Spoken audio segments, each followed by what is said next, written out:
Welcome back. ماشاءاللہ corona کو شکست دینے کے ساتھ پاکستان میں معیشت اور کاروبار کی بحالی کا تسلسل جاری ہے. یہ پاکستانیوں کے لیے اطمینان کی سکون کی خبر ہے کیونکہ اسی دوران ٹیکس آمدن میں اضافہ ہوا ہے. ایکسپورٹس بہتر ہو چکی ہیں, بحال ہو رہی ہیں, بلکہ اس میں اضافہ بھی دیکھنے میں آ رہا ہے.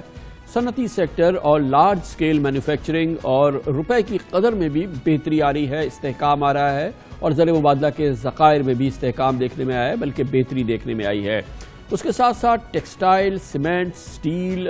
فرٹیلائزر, آٹو موبائل اور فارما سیکٹرز ہیں, ان میں بھرپور پروڈکشن ہو رہی ہے, بھرپور انداز میں یہاں پہ ایکٹیویٹی جاری ہے. اور وہ جو تمام تساہل ہم نے دیکھا تھا یا جو اس معاملے میں جو کچھ رکاوٹیں آئی تھیں کرونا کی صورتحال کی وجہ سے, الحمدللہ پاکستان کا صنعتی سیکٹر اب پوری قوت سے اور مکمل طور پہ بحال ہو چکا ہے, بلکہ اس کی پیداوار میں مسلسل بہتری نظر آ رہی ہے. پچھلے مہینے پاکستان کی ایکسپورٹس 1 ارب 90 کروڑ ڈالر ریکارڈ کی گئی, جو پچھلے سال کی 1 ارب 77 کروڑ ڈالر کے مقابلے میں تقریباً 6% زیادہ تھی. ٹیکسٹائل, گارمنٹس اور سرجیکل شعبوں میں بھی جو انٹرنیشنل بائرز ہیں ان کے جو آرڈرز ہیں ان میں بہتری آ رہی ہے, اور پرانے آرڈرز جو ہیں وہ بحال ہو چکے ہیں. سپٹمبر میں سیمنٹ کی ریکارڈ کھپت ہوئی ہے. سیمنٹ کی مجموعی فروخت 5.2 ملین ٹن ہو گئی ہے, جو پچھلے سال کے مقابلے میں مقامی سطح پر 17% اس میں اضافہ ہوا ہے. اس کے ساتھ ساتھ اچھی بات یہ ہے کہ سیمنٹ کی ایکسپورٹ میں بھی ریکارڈ 40% اضافہ دیکھا گیا ہے. کنسٹرکشن سے منسلک سٹیل, لکڑی سمیت 40 صنعتوں کا پہیہ بھی تیزی سے گھوم رہا ہے ماشاءاللہ, اور اس میں ہم دیکھ رہے ہیں کہ سٹیل کی جو پروڈکشن ہے وہ بھی پوری قوت سے اور پوری جو اس کی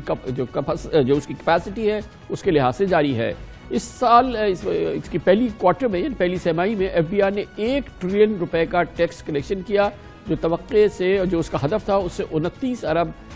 زیادہ رہا, یعنی کہ تقریباً 3% زیادہ تھا. جولائی سے سپٹمبر کے دوران اسی پہلے کوارٹر میں سیلز ٹیکس کی وصولی پچھلے سال کے مقابلے میں 422 ارب روپے کے مقابلے میں 477 ارب ریکارڈ کی گئی. اس میں بھی 13% اضافہ ہوا ہے. پہلے کوارٹر میں 48 ارب روپے کے ریفنڈ بھی کیے گئے, جو کہ پچھلے سال کے 30 ارب کے مقابلے میں تقریباً 59% زیادہ ہیں. بڑے پیمانے پر پیداوار یعنی کہ جو لارج اسکیل مینوفیکچرنگ ہے اس میں سالانہ 5% اور پچھلے ماہ 9% اضافہ ریکارڈ کیا گیا. دوسری جانب آٹو سیکٹر بھی پوری طرح سے بحال ہو چکا ہے. ہر برانڈ کی اور ہر ماڈل کی گاڑیاں لاکھوں روپے کی پریمیم پر فروخت ہو رہی ہیں. لوگ 1.5 لاکھ روپے سے 13 لاکھ روپے تک اضافی دے کر گاڑیاں خریدنے کو تیار کھڑے ہیں. یقیناً جب اکنامکس اور جو ملک کی معیشت ہوتی ہے, اکانومی بھرپور انداز میں کام کر رہی ہوتی ہے, تو اس کے اثرات نظر آتے ہیں. گزشتہ 3 ماہ سے شرح سود 7% پر مستحکم ہے. شرح سود میں کمی کی وجہ سے بینکس کی کار فائنینسنگ میں بھی 2 ماہ کے دوران 40% اضافہ دیکھنے میں آیا ہے. سمندر پار پاکستانی 3 ماہ سے اوسطاً 2 ارب ڈالرز ماہانہ ریمیٹنسز بھیج رہے ہیں, اور بڑھتی ہوئی ریمیٹنسز کی وجہ سے ستمبر کے آخر تک بینکس کی ڈپازٹ 1 دہائی کی بلند ترین سطح یعنی 16.5 ٹریلین روپے تک پہنچ چکے ہیں. روپے کے مقابلے میں ڈالر 163 روپے 84 کا ہو گیا ہے. اگست کے آخری ہفتے سے لے کر امریکی ڈالر 4 روپے 33 پیسے سستا ہوا ہے, اور یعنی کہ یہ پاکستانی روپے میں بہت ہی امپورٹنٹ استحکام ہے جو ہم دیکھنے میں آ رہا ہے. اور کیونکہ یہ روپیہ مضبوط ہوا ہے, اس کے باعث ملکی اور جو بیرونی قرضے ہیں اس میں تقریباً 450 ارب روپے سے زائد کی کمی ہوئی ہے. اس سال کے پہلے کوارٹر میں جولائی سے سپٹمبر تک بلومبرگ نے پاکستان اسٹاک ایکسچینج کو دنیا کی بہترین پرفارمنس والی ایکوٹی مارکیٹ قرار دیا تھا. اتار چڑھاؤ کے باوجود پچھلے 3 ماہ میں اسٹاک بازار نے 18% ریٹرن دیا ہے. مجموعی طور پہ معیشت کے حوالے سے ان اطمینان بخش خبروں کا جائزہ لیں گے. اس کے لیے ہمیں جوائن کریں طاہر عباس, ہیڈ آف ریسرچ ہے عارف حبیب لمیٹڈ میں. اس کے علاوہ ہمیں جوائن کریں Rehan عطیف, chief executive officer Shajar capital limited کے. بہت بہت شکریہ آپ حضرات کا. طاہر عباس صاحب, آپ بتائیے گا کہ مجموعی طور پہ تو یہ جو سیکٹرز ہیں, یہ جو کارپوریٹ سیکٹر ہے, جو ہمارا مینوفیکچرنگ سیکٹر ہے, یہ تو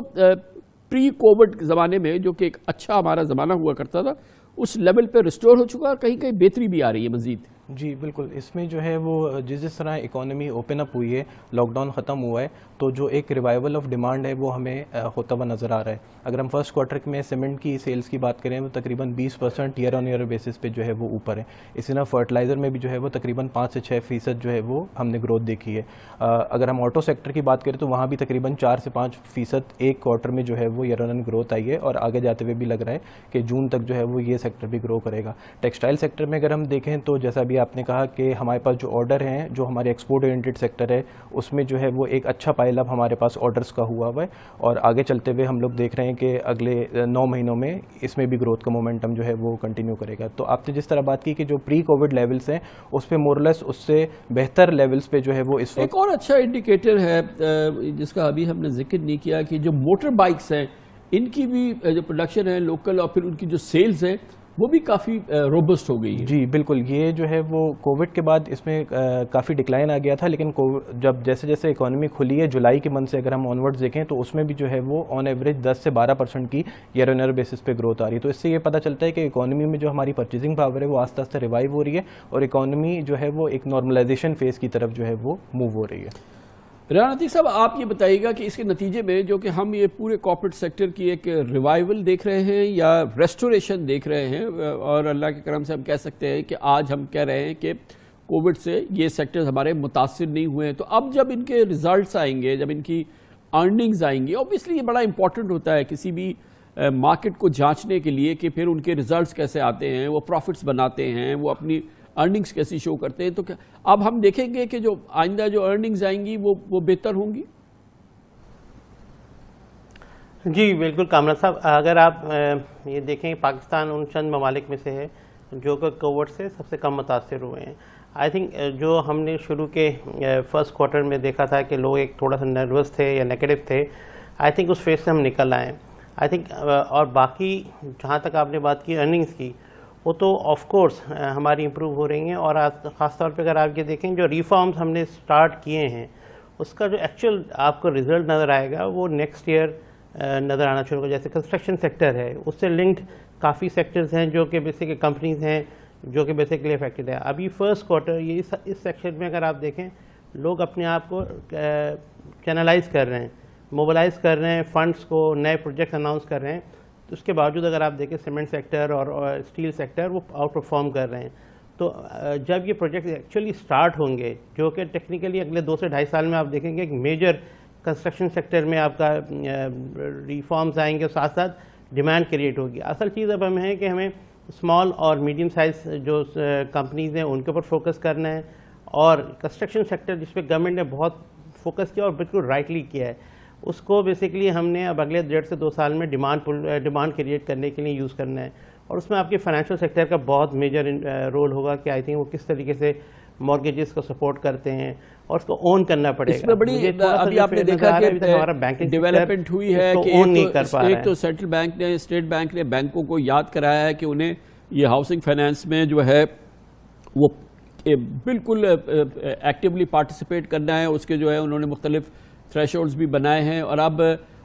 کل جو ہے منسٹری آف فائنینس اور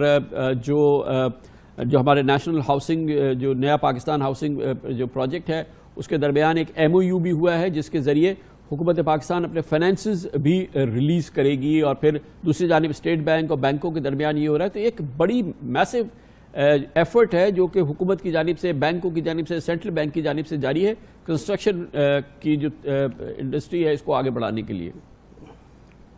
جی کامران بھائی، آئی تھنک میں یہی کہہ رہا ہوں کہ آپ کی جو فائنینشیل سیکٹر اور بینکنگ سیکٹر ہے، اگر آپ کچھ بینک دیکھیں وہ بہت پرو ایکٹیولی اس چیز کو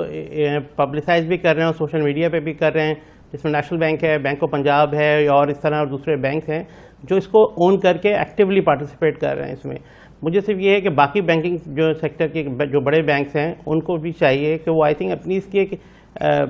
سوشل میڈیا کمپین لانچ کریں جس میں بتائیں کہ کیا کیا گورنمنٹ نے انسینٹیوائز کیا ہے، اسپیشلی جو اسمال اسکیل یا چھوٹے گھر بنانے کے لیے. ایک سیکٹر جس کا ہم نے ذکر نہیں کیا بڑا امپورٹنٹ ہے، وہ ENP سیکٹر ہے. یہ ایک بیمار سیکٹر سمجھا جاتا ہے، اور جب تک یہ پوری طرح سے صحتیاب نہیں ہوگا یا یہ کہ یہ اپنی ساؤنڈ فوٹنگز پہ واپس نہیں آئے گا، پاکستان کی معیشت آگے نہیں بڑھ سکتی. کیا کرنٹ سٹیٹس آپ دیکھ رہے ہیں؟ کہیں light at the end of the tunnel آپ کو نظر آ رہی ہے؟ جی دیکھیں، اس کی جو پرفارمنس اچھی نہیں رہی ہے وہ ایک تو لوور آئل پرائسز کی وجہ سے، جو ہم نے دیکھا تھا کہ اپریل میں جو آئل پرائسز کریش ہوئی تھیں، نیگیٹو ٹیریٹری میں چلی گئی تھیں، پھر اس کے بعد ریباؤنڈ ہوئی، تو اگر آئل پرائسز نیچے رہیں گی تو اوبیسلی ای این پی سیکٹر تھوڑا سا جو ہے وہ پریشر میں رہے گا. لیکن اس کے لیے جو ہے وہ اوبیسلی گورنمنٹ جو ہے وہ ڈفرینٹ لیولس پہ کام کر رہی ہے، پیٹرولیم پالیسی بنائی جا رہی ہے، اور ملک میں ایکسپلوریشن ایکٹیویٹیز کو انکریج کرنے کے لیے زیادہ بہتر پرائسنگ میکینزم بنائے جا رہے ہیں، تاکہ جو local E N P companies ہیں اور جو فورن ای این پی کمپنیز ہیں وہ زیادہ سے زیادہ ایکسپلوریشن ایکٹیویٹیز کریں اور نئے ذخائر جو ہے. گیس ٹیرف میں جو ڈسپیرٹی ہے اور جو شدید مسئلہ ہے، جو ایوری ڈے پائل اپ ہو رہا ہے ہمارا ڈیٹ، اس کا تو کوئی لگتا نہیں ہے کہ حکومت کچھ کر پا رہی ہے. مطلب مختلف چیزیں ہوتی ہیں مگر لگ نہیں رہا کہ مسئلے کا حل ہے، کیونکہ پائپڈ گیس تو ہم اب ڈپلیٹ ہو رہی ہے، ہم باہر سے منگا رہے ہیں مگر وہ ہمارے پاس ٹرانسمیشن ڈسٹریبیوشن کے مسئلے ہیں، شیئر ٹرمینل کی ہماری کیپیسٹی پوری نہیں ہے، مگر بہت بڑا گیپ آ گیا جس کی وجہ سے شارٹیجز ہیں بہت. جی بالکل، اس میں جو ہے وہ ہمارا جو کنزیومر سیکٹر ہے اس میں ہماری گیس کی ایلوکیشن تقریباً 35 سے 40% جا رہی ہوتی ہے، اور اس میں جو ہمارا گیس ٹیرف ہے وہ کافی کم ہے. اس کی وجہ سے ایک جس طرح ہم نے دیکھا ہے الیکٹریسٹی سیکٹر میں سرکولر ڈیٹ کریٹ ہوتا ہے، اسی طرح گیس سیکٹر میں بھی یہ سرکولر ڈیٹ کریٹ ہو رہا ہے. اوبیسلی اس میں گورنمنٹ کو جو ہے وہ جس طرح الیکٹریسٹی ٹیرف ریشنلائز کیے ہیں، اسی طرح گیس سیکٹر پہ بھی فلی فوکس کرنا پڑے گا، اور جو ٹیرفس ہیں ان کو جو ہے وہ ریشنلائز کرنا پڑے گا. ہم جو ہے وہ ہمیں بہت سستی گیس کنزیوم کرنے کی عادت ہے. پہلے ہم لوگ as a consumer, home consumer ہم لوگ بہت چیپ گیس استعمال کریں، پھر ہم نے سی این جی سیکٹر میں جو ہے وہ بہت چیپ گیس یوز کی. تو جب تک ہم لوگ across the board same level پہ ٹیرفس نہیں کریں گے، جب تک جو ہے وہ یہ گیس سیکٹر میں جو سرکولر ڈیٹ پائل اپ ہو رہا ہے اس کا جو ہے وہ نتیجہ نہیں. ریاضی صاحب آپ کیسے دیکھتے ہیں کہ الحمدللہ پچھلے ہم چند ہفتوں سے دیکھ رہے ہیں، ایک تو ہمارا ایکسچینج ریٹ جو ہے وہ اسٹیبلائز ہو رہا ہے، کافی بہتر بھی ہو گیا ہے، ہمارے ریزروز بہتر ہوئے ہیں. اس کے علاوہ حکومت نے یہ جو روشن پاکستان جو اکاؤنٹ شروع کیا ہے، اس کا اطلاعات کے مطابق بہت اچھا رسپانس آ رہا ہے، اور شاید پرومس یہ ہے کہ آگے بہت اچھا اس کا رسپانس آئے گا. پھر اس سے ریلیٹڈ جو ہے دوسری پروڈکٹس بھی سامنے آئی ہیں، ہمارے جو ریمیٹنسز ہیں وہ بڑھ رہے ہیں. تو یہ ایک بہت امپورٹنٹ سیکٹر ہے جو کہ ہمارے جس کا تعلق ہمارے ایکسچینج ریٹ سے ہے، ہمارے ریزرو سے ہے. یہاں پر کافی اچھا ماحول بنتا نظر آ رہا ہے. جی بالکل، آئی تھنک یہ جو ہم یہ کہہ سکتے ہیں کہ ڈیورنگ دا کووڈ سب سے بڑا پاکستان کو بینیفٹ یہ ہوا کہ یہ جو ہمارا انلیگل منی ٹرانسفر کے جو ذرائع تھے اس پہ کافی حد تک ریلائنس جو ہمارے بیسیکلی جو پاکستان سے باہر ورکرز رہتے ہیں ان کا ختم ہونا شروع ہوا. کیونکہ ریزن یہی تھا کہ جو بھی ٹرانسفر آف منی تھی یا فلائٹس کے بند ہونے کی وجہ سے جو انلیگل موومنٹ تھی وہ ختم ہوئی. تو الیکٹرانک ٹرانسفر کے ذریعے بینکنگ سیکٹر نے اس کو کافی بہت اچھی طریقے سے آئی تھنک اس کو کیٹر کیا ہے.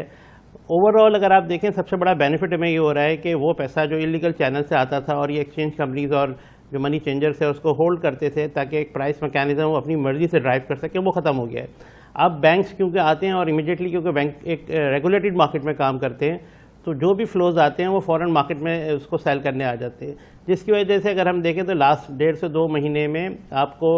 ایک ریزرو کی پوزیشن میں بھی بہتری نظر آئی ہے. ہو سکتا ہے اوور آل آپ کے نمبرز کم ہوں جو انلیگل چینل سے آتے تھے، لیکن اوور آل سسٹم بڑھتا نظر آ رہا ہے، اور آپ کو آنے والے دنوں میں یہ نظر آئے گا کہ ایک فیئر پرائس میکینزم ڈیولپ ہو جائے گا. جو فلوز آپ کے لوگ ہولڈ کر لیتے تھے اور وہ بیچتے نہیں تھے، کیونکہ اگر آپ دیکھیں بہت بڑا ہمارا انفارمل سیکٹر ایسا تھا جو بیچارہ ورکر کلاس تھا، جو ایک دفعہ سعودی عربیہ اور اس طرح کے ملکوں میں جاتے تھے اور ایک دفعہ لیبر کیمپ میں چلے جاتے تھے تو وہ صرف ایکسچینج کمپنیز والوں پہ ہی ان کا ریلائنس ہوتا تھا، اور وہ ان سے پیسے لینے کے بعد اس کے بینیفٹ آپ دیکھیں زیادہ تر وہ انڈین ایکسچینج کمپنیز کے لوگ ہوتے تھے جو مڈل مین ہوتے تھے. تو آئی تھنک آپ کو اگلے 3 سے 4 مہینے میں یہ جو ڈیجیٹل پاکستان کے روشن پاکستان اکاؤنٹ ہے اس کے ذریعے آپ کو اوور آل ایک تو ریمیٹنسز کے نمبر بھی امپروو نظر آئے گا، اور یہ جو پاکستانی جو نان ریزیڈنٹ پاکستانی پاکستان میں انویسٹ کرنا چاہتے ہیں فائنینشیل مارکیٹس میں بھی اور ساتھ ساتھ دوسری پروڈکٹس میں بھی، آئی تھنک ان کا ایک ریلائنس بڑھے گا. اور ابھی سے آپ کو نظر آنا شروع ہو گیا کہ لوگوں کی کوئریز آنا شروع ہو گئی ہیں کہ ہم کس طریقے سے کیپٹل مارکیٹ میں انویسٹ کر سکتے ہیں. اور اگر آپ نے کل دیکھا تو ایک ڈی ایچ اے کا ایڈ آیا کہ انہوں نے روشن پاکستان ڈیجیٹل اکاؤنٹ کے ذریعے جو ڈی ایچ اے کی جتنی بھی پراپرٹی ہے اس کی پیمنٹس اور ریسیٹ کے لیے اور ٹیکسز کے بھی شروع انہوں نے کر دیا ہے. تو آئی تھنک جس طرح آپ کو نظر دیا ہے کہ پاکستان اگلے 1 سے 1.5 سال میں ڈیجیٹل ٹرانسفارمیشن کی طرف بہت میسو طریقے سے جائے گا، جس میں بینکنگ سیکٹر جو ہے وہ بہت پراسپیکٹ کرے گا، اور آپ کی خاص طور پہ جو اوورسیز پاکستانیز ہیں وہ ایک بہت اسموتھلی طریقے سے اس میں پارٹیسپیٹ کر سکیں گے. ایکسچینج ریٹ مجھے یہی لگتا ہے کہ آئی تھنک فردر اس میں ہو سکتا ہے کہ تھوڑی سی مزید روپی اسٹرینتھن ہو. جی بہت بہت شکریہ جناب ریحان عتیق ہمارے ساتھ تھے, chief executive officer Shajar capital, اور طاہر عباس تھے ہمارے ساتھ, head of research Arif Habib limited.